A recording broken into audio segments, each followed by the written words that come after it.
Queens and kings, ladies and gentlemen, welcome back again. Today we are diving deep into one of the biggest and most shocking business stories shaking the UK right now.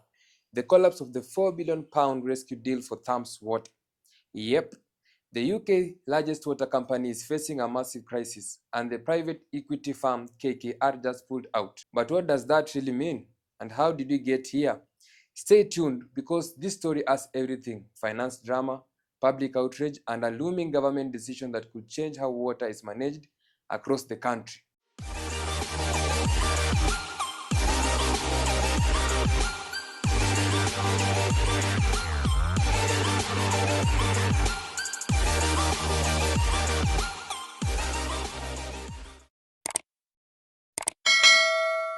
Now, Thames Water is no small player.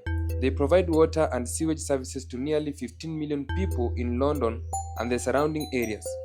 For years, it has been owned and operated as a private company, and until recently, it was one of the largest water utilities in Europe. But things haven't been smooth sailing, like many utilities. Thames Water has faced growing scrutiny over infrastructure failures, environmental issues, and steep bills for customers.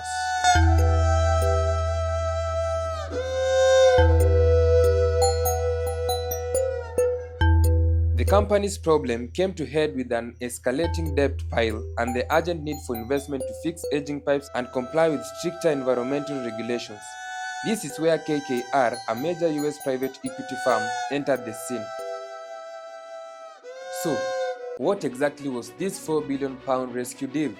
In simple terms, KKR agreed to provide emergency funding to Thames Water, aimed at stabilizing the company's finances, helping to repair the infrastructure, and securing operations for the long term.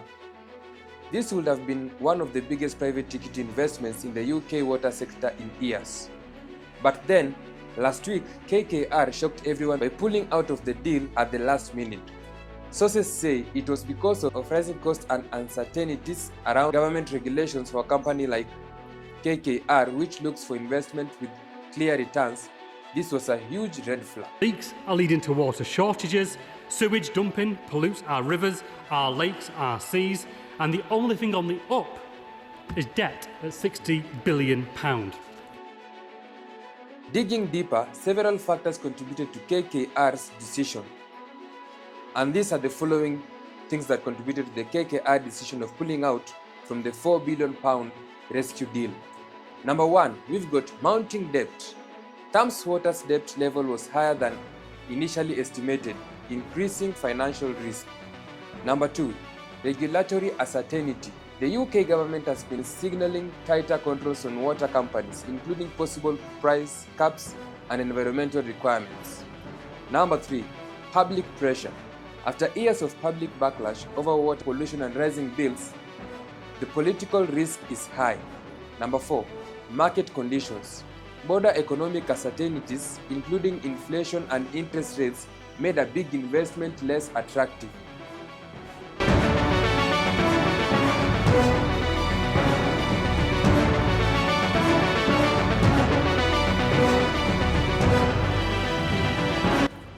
All of this created a perfect storm. KKR decided the risk outweighed the potential rewards and they withdrew their offer. Now, what comes next after KKR withdrawing the offer? What does this mean for Thames Water and millions of UK customers? The government now faces tough choices. Some experts suggest that nationalizing Thames Water, essentially bringing it back under public ownership, might be on the table. This will be a massive shift, reversing decades of privatization. On the other hand, if private investors continue to shy away, the company could face deeper financial troubles, risking service distributions and infrastructure failures.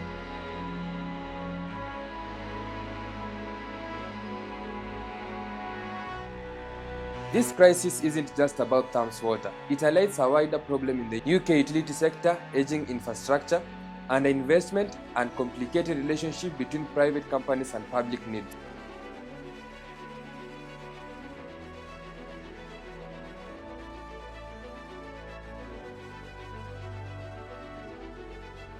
With climate change intensifying, water companies are under pressure to reduce leaks, protect rivers, and cut pollution. But balancing these goals with profitability is a huge challenge. Well, I think what we've got here is the most extreme example of regulatory failure of the water industry. You've got a company that has mounted up debt. When it was privatised, the industry was almost debt-free. They've paid out huge amounts in dividends to shareholders, and yet we've been seeing sewage pumped into our rivers, bill payers hit with higher prices. But this is symptomatic of the wider.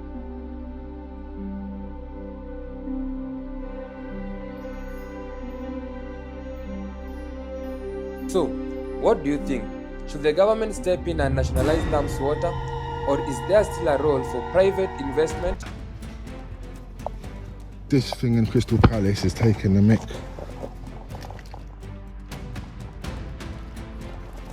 As you see, it says the 19th, they're expecting to finish, yeah? This is the Thames Water saying to the area that they're meant to finish by the 19th of February.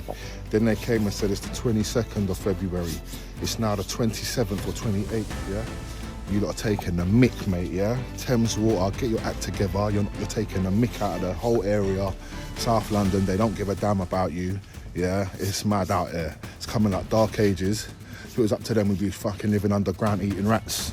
So you get what I'm saying? With no water and paying to breathe. So it's messy, it's mucky. Thames Water, you're very, very mucky.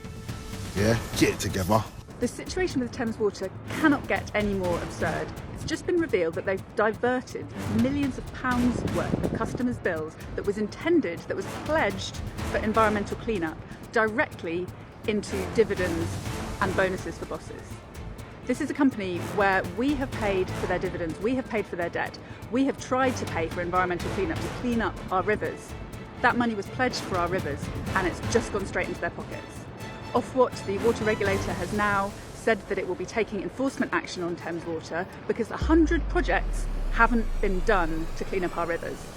But really, it's only 40 days to go until Thames Water, with its massive debt mountain, goes bust anyway.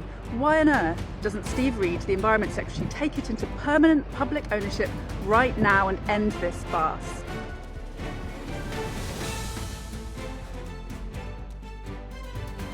If you found this breakdown helpful, smash the subscribe button, share, comment below for us to bring you more and more of these breakdowns. My name is Elis Cheng and this is We Are Gregorious. Until next time, adios muchachos. Thanks for watching, I'll see you in the next video.